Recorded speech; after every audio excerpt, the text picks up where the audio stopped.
Did you know that by the age of 13, three-fourths of children have seen internet porn?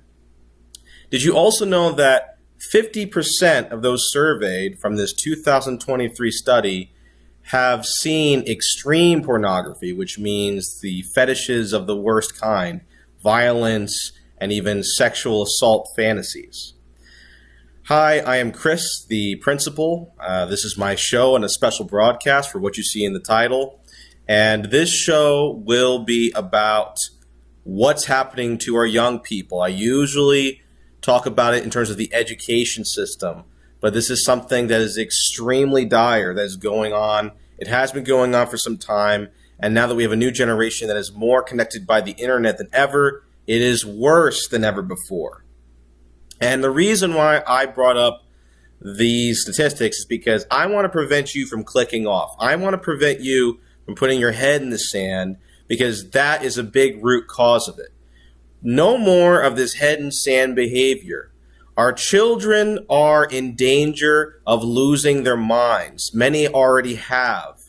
Many are in danger, if you're religious, of spiritual death and moral death, with all of these strange things they're watching online and these hypersexualized Discord servers, internet sites, and just the way they talk.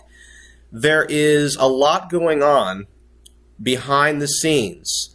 There's more evil going on in Western homes than most politicians like to talk about.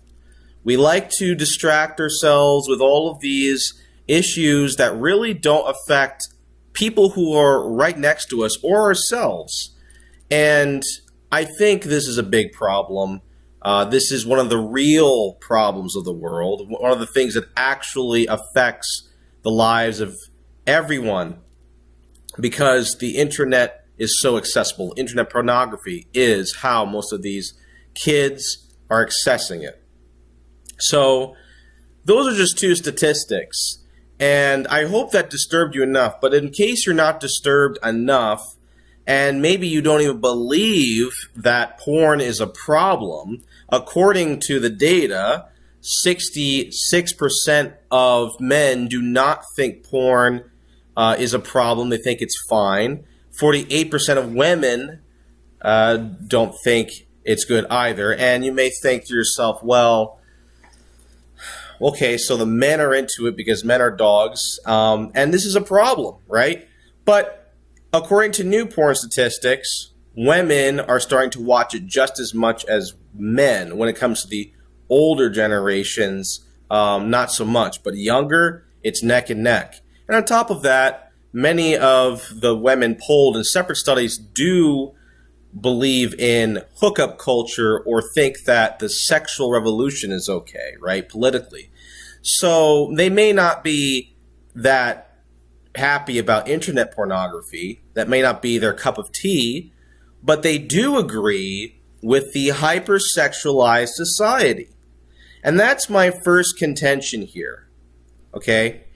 A lot of people on the internet are doing a good job exposing the psychological and neurological problems. And there are many personal first-hand testimonies from people that were addicted to pornography. Practically, I would say most of the people I watched on the internet that talk about this were addicts themselves. They have first-hand information. All their friends are addicts, and they're all trying to pull themselves out of the sewer. And some are still struggling.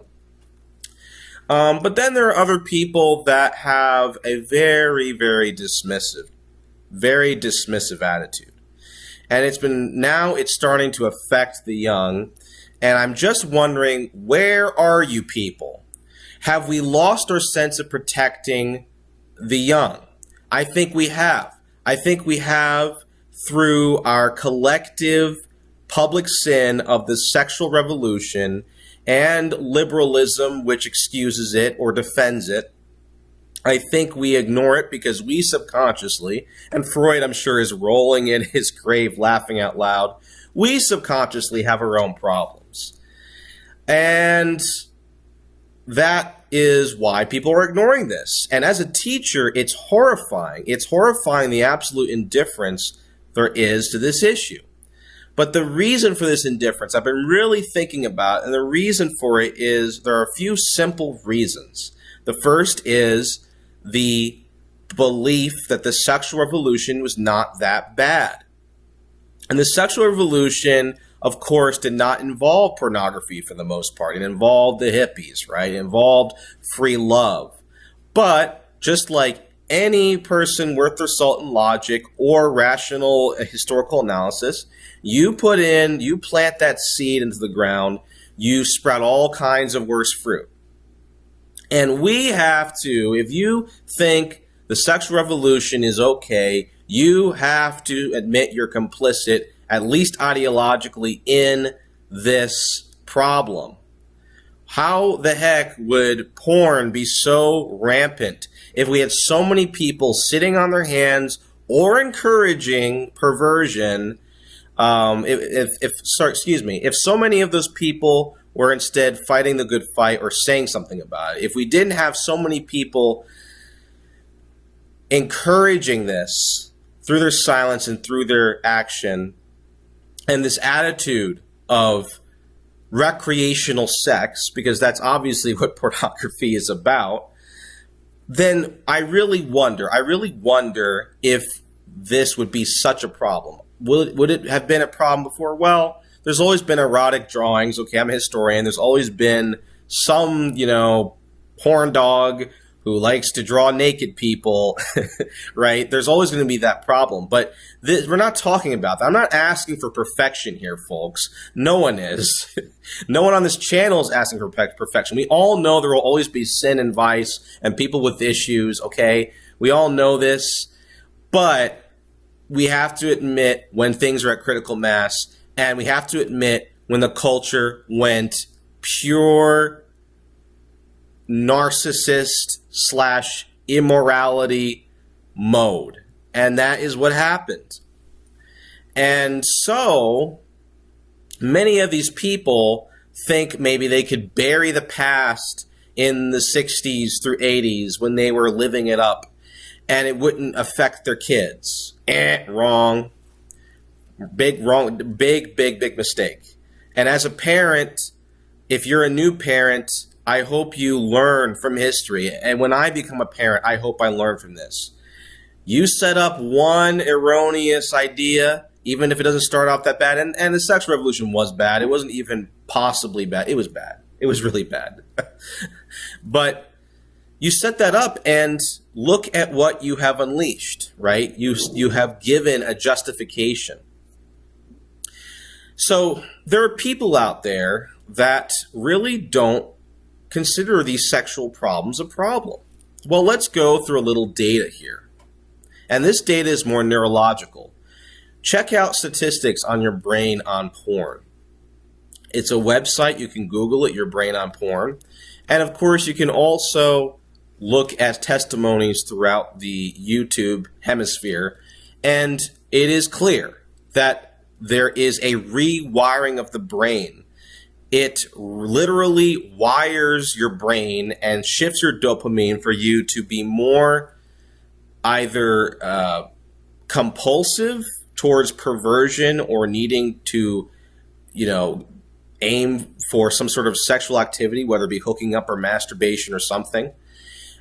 Or it simply just connects your reward system so that you're more easily tempted to do worse and worse things, which is even just as disturbing, I would say.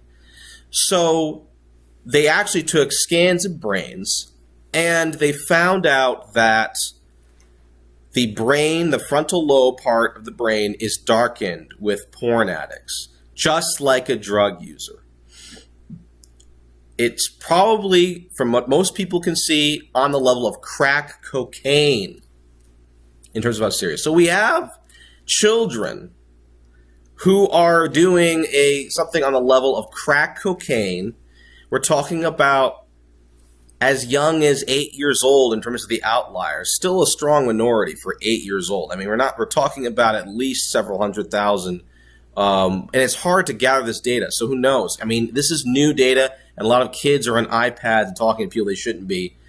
But That's 8 years old. By 11 and 12, they have been exposed to porn, vast majority. And by 13, they are using it because in the same statistics, you may think, well, what does that mean? What does that mean? They just watched it once. They ran into it accidentally dirty.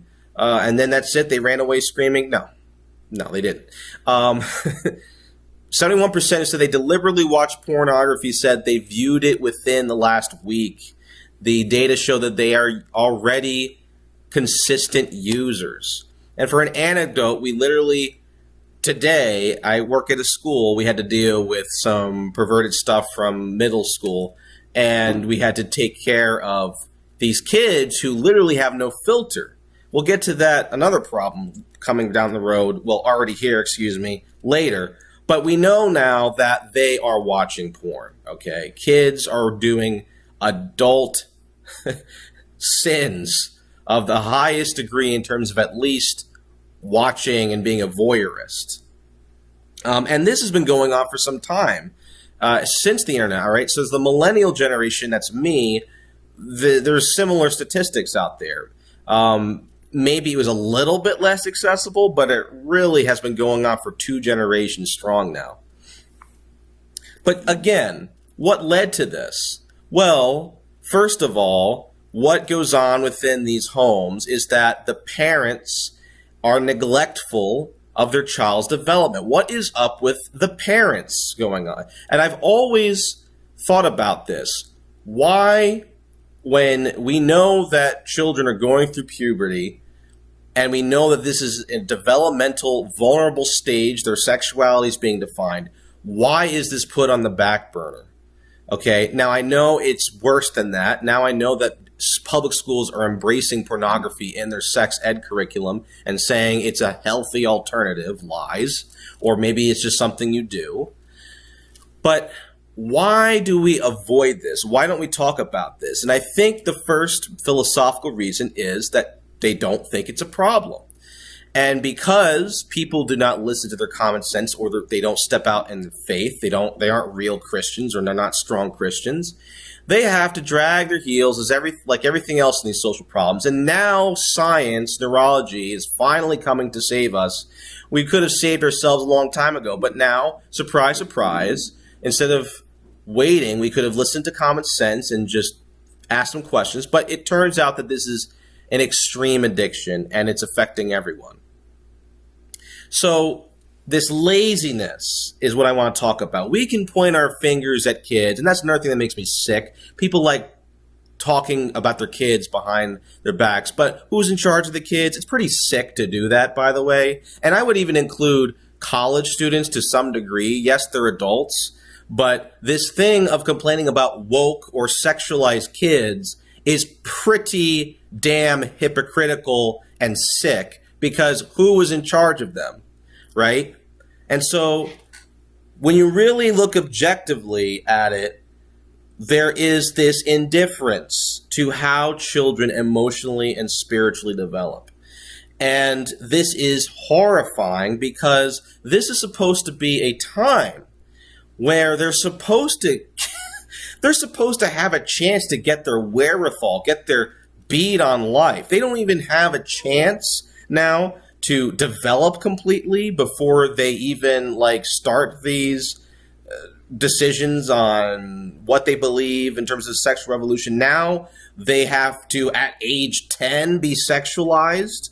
Can we not see that there's something going on that's a lot worse than just, people decide to be naughty one day? Now we have curriculums that are completely creepy.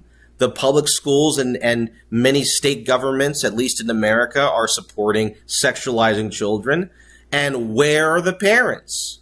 I went to a parent-teacher association meeting, the PTA meeting, and I would say in that room there were about half conservative, half liberal, and half of the conservatives, you're talking about maybe at most 30 in the room, and the other side was about 30.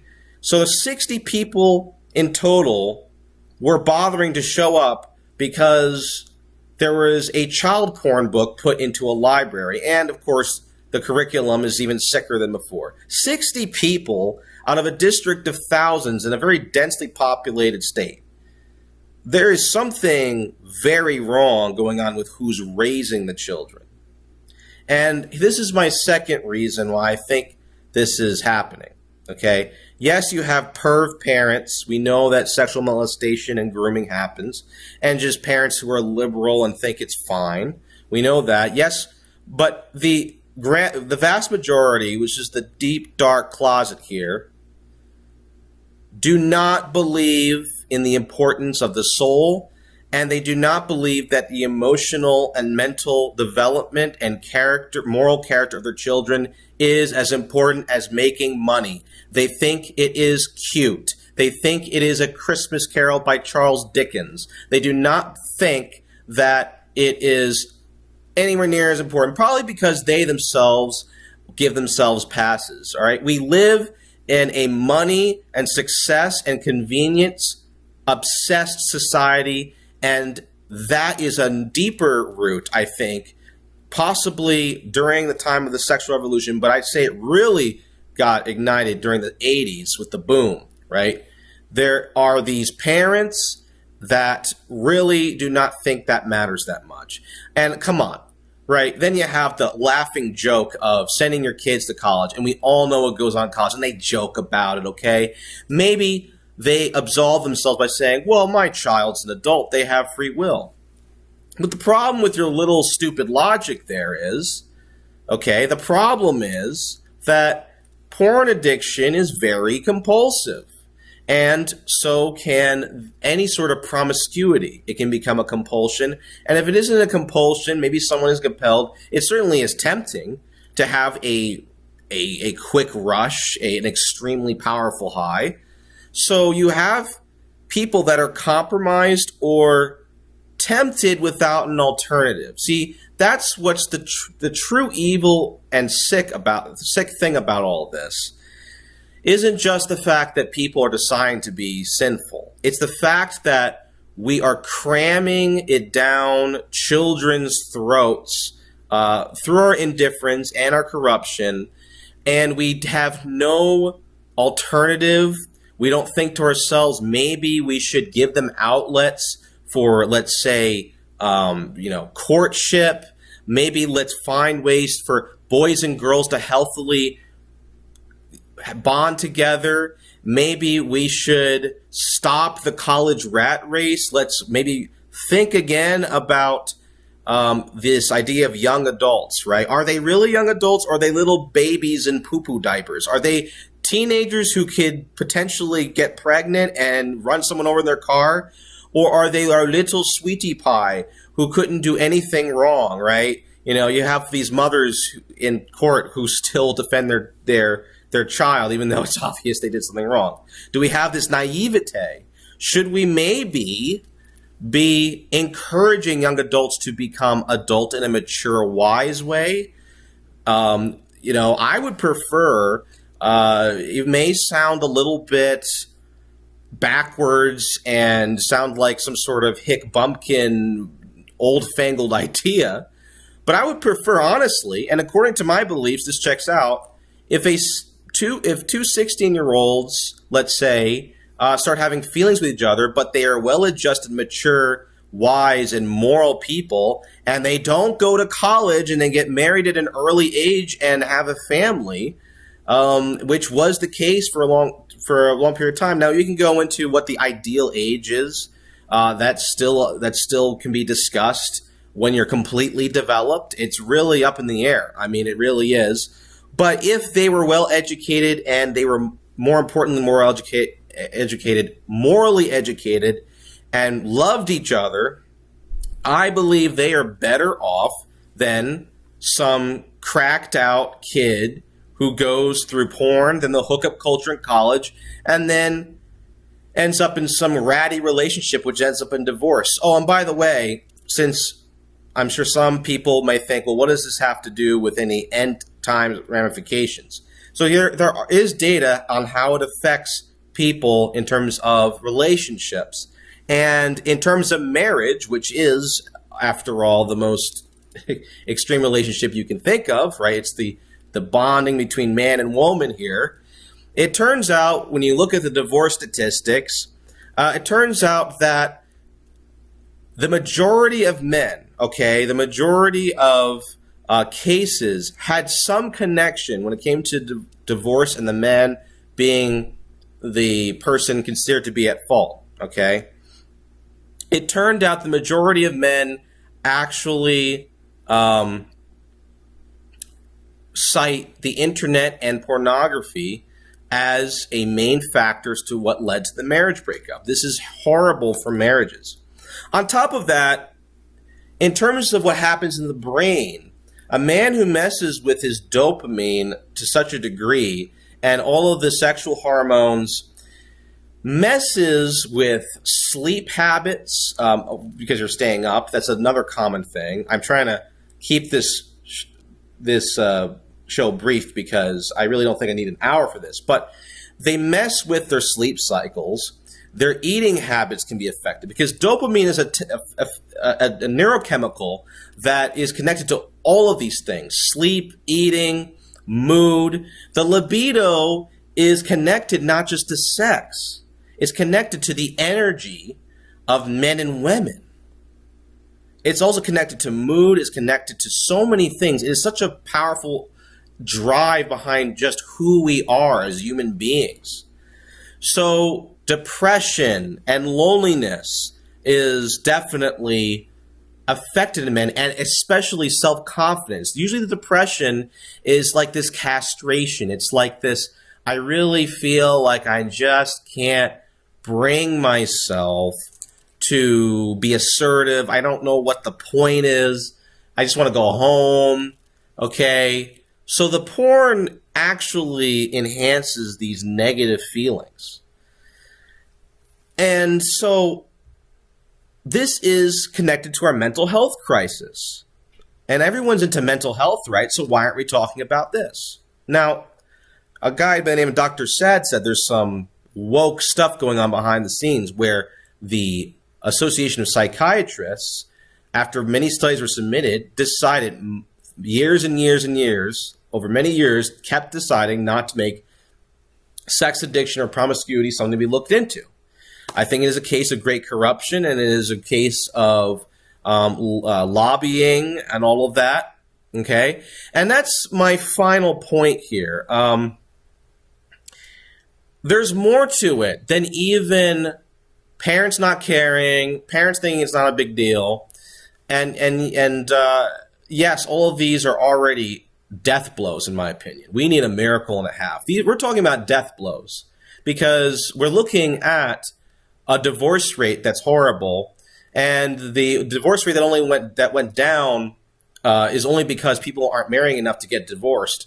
And then we're looking at childbirth going down. We're looking at depression in men. We're looking at suicide. Men are 5 times more likely to kill themselves than women in suicide. So men, as suicide is jumping off the roof, no pun intended, but it's really, it is flying once it jumps off the roof, upwards and over the hills because of the lockdowns and because of just people feeling disassociated from society and disenfranchised. Suicide's going up. So this is the death of a culture we're looking at here. And yet people still think, oh, well, I just got to get my kids through school. I just got to make sure that my nanny takes care of them and that we both have 2 jobs. You're in La La Land. Your normal sucks, okay? You need to establish yourself as a parent or a single person who has some sort of influence, or a pastor or a bishop or whoever you are, or a counselor, and you need to make this top drawer priority. We need to talk about the sexual issues, particularly pornography, with the young. Okay? And this isn't something like a religious condemnation of any kind. I know this is a holistic problem. I know that there are many factors, and that's going to take a lot of time to fix. There's a lot of human factors into why people are lonely. Loneliness is a big problem as well. Okay? And more than half of the cases, I forgot to mention the number for the divorce, more than half of the cases cited internet porn as a problem. But pornography, according to our study, pornography use begets loneliness, and loneliness begets pornography use. In pornography use and loneliness, a bidirectional recursive model and pilot investigation, that's the name of the study, okay, they surveyed 1,247 participants, okay, that's a good statistical average. And they found that it was significantly associated with loneliness. And so the truth of what goes on is we have a lonely, cold culture. Then on top of that, the porn is appealing because of the men who are lonely, or girls, okay? I know girls watch porn too now. I know that from personal experience and from the data. They just tell me. They just tell me. And so we know that that's a problem.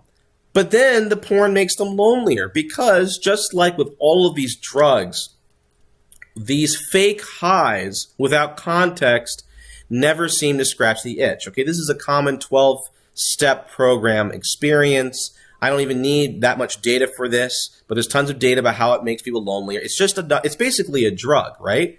And so because it's not really a real intimate connection, they go back for more. So don't you think the first thing we need to think about is, why do we abandon our children in their invulnerable years where the psychosexual formation happens? And why do we abandon them to the most cold environments, which is the public school education and some private schools and some Catholic schools, where they feel like they're a number, where, like I mentioned in a previous show, girls are taught to hate boys through feminism, and boys are taught that they're nothing but chopped liver. Why are we turning a blind eye to the most vulnerable?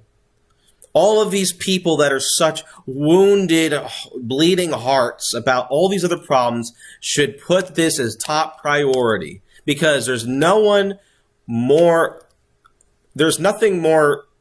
of in terms of a horrifying victim than a child being corrupted or taken advantage of or whatever, right? They are the ones we're supposed to protect. And as a teacher, I am appalled at this indifference. It is sickening the more I think about it.